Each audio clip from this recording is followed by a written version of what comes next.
Hi, Heather here from Creative Kiwi. Today I'd like to share with you one of our mix and match quilt blocks in action. This set of blocks can be used in just so many ways, from quilts and cushions to smaller runners and coasters. I've shared a few ideas here, just 2 quilts that I've stitched up using these blocks. I've got the cushion that I used the same blocks but added or embellished with some lace, and just a quick coaster and runner. The beauty of this set is you really truly can mix and match to create truly unique projects.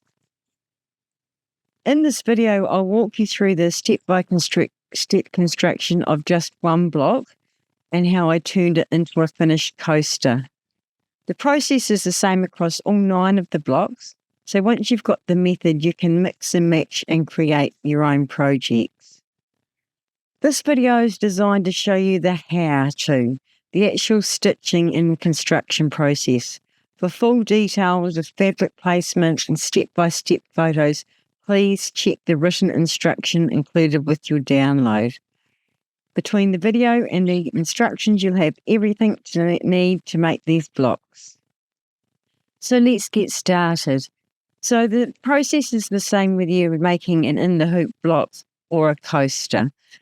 In this video, I show the full making of the block and then adding the backing. So in this case, you have your scraps for the front of the block, you have your thin batting. Now you hoop your stabilizer with cutaway and pin at the edges. This is all just to stop any movement within the hoop. Now the first step, whether you're making a block or coaster, is the outline. Now if you're using this design as a block, we've got the additional centre lines there to help you later on when you're joining afterwards. For the coaster, it makes no difference, it's just there. So you've got your placement line, you put your batting or your thin batting, I've got a polyester batting there, over the hoop, and you're just going to stitch the second colour, which gives you the placement lines for the block. Now these lines show you where to put the fabric.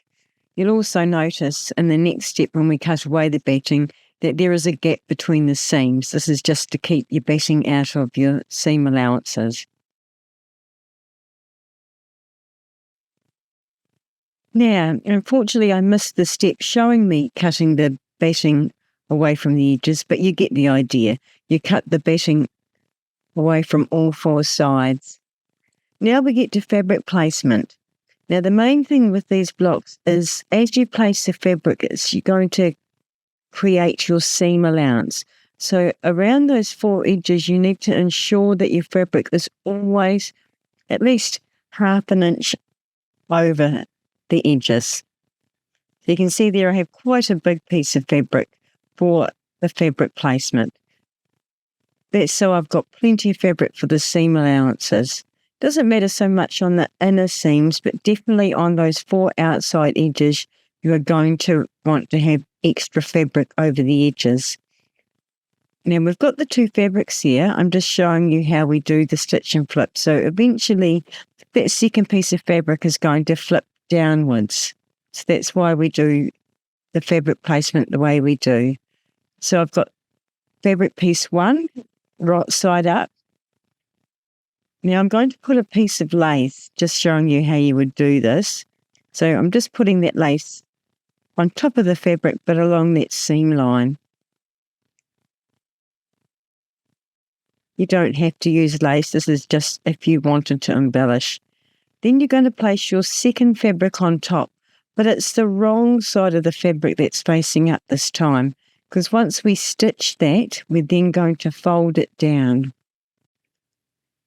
You can tape your fabric in place at this step if you prefer. I just tend not to. So you can see here we're just stitching along that original guideline, and that's attaching the first 2 pieces of fabric and the lace.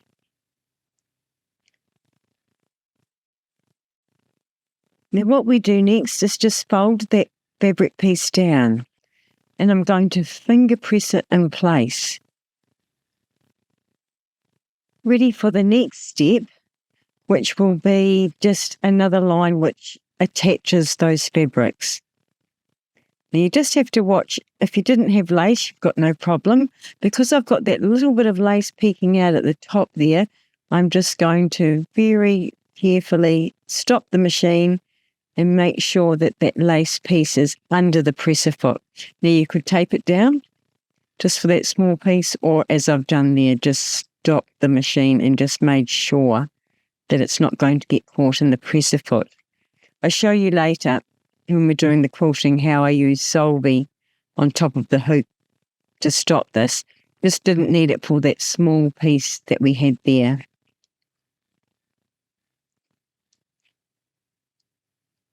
So there we are. We have our first two fabric pieces in place. The next step is to add your third fabric piece.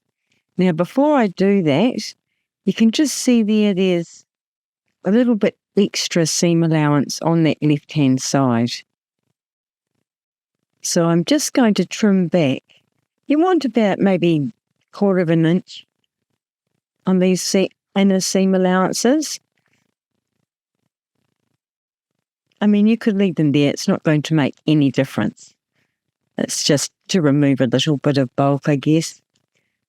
So now we're going to place that third fabric piece.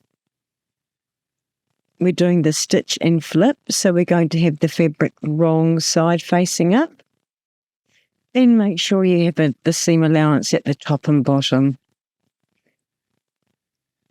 So there we go. We attached the third piece of fabric. You can trim back that seam allowance if you like. I didn't in this case. And then we're just going to do the next stitch to hold that fabric down.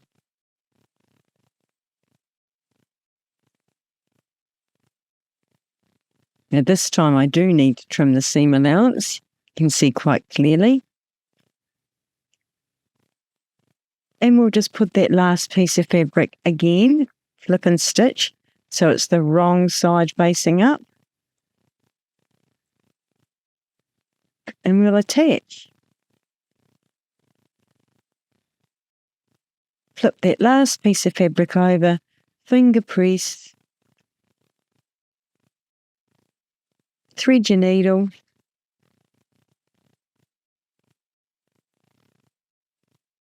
and do the last stitch to attach. Now, if you were just making the block and didn't want any quilting, you're actually finished. For this one, I'm going to add the quilting on top, but because I have the lace, I'm going to add a layer of Solvy. Now, I've put this stitch colour in all the blocks and coaster files. If you're not using lace, you can skip it. It's also there for if you wanted to make a quilt as you go block, there's this extra step that you could actually put your fabric on the bottom of the hoop or the back of the hoop, attach your backing before you do the quilting. And that way, for a quilt as you go block, you would have quilting showing on the front and the back. So it's just an extra construction step that you can skip if you need to. It just stitches around the edge. Makes no difference if you did stitch it by mistake. But there you go. I've used that colour to attach my Solvy. And that just means when I do this quilting stitch, there is no way that the lace is going to get caught in the presser foot. So again, if you didn't use lace, you don't need this step. Now this swirly quilting is included in all the blocks. You can, of course, change it out, put a different quilting pattern on there if you prefer. Now, if you're doing a block, it's finished. I'm using the coaster file, so there's an extra step in there where I've just added a piece of backing fabric and I'm just stitching the last colour of the coaster file, and that's it. Now, the next part is showing how we finish the coaster. Obviously, the block, you're just going to cut away the stabiliser, and you see that in the step-by-step instructions. With the coaster, we've obviously got a backing there we need to turn. So just where that gap is, leave a bit of a wider seam allowance. just to help you with your turning. Otherwise, you're just going to cut away all that stabiliser and excess fabric, about 1/4 of an inch. It really is a personal preference, but 1/4 of an inch is fine for the coaster and the block.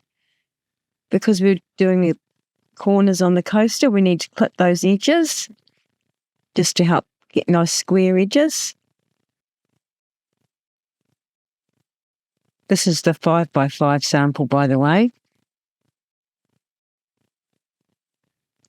Then you just need to get chopsticks or that purple thing or whatever you would like to get in there and to poke those edges out.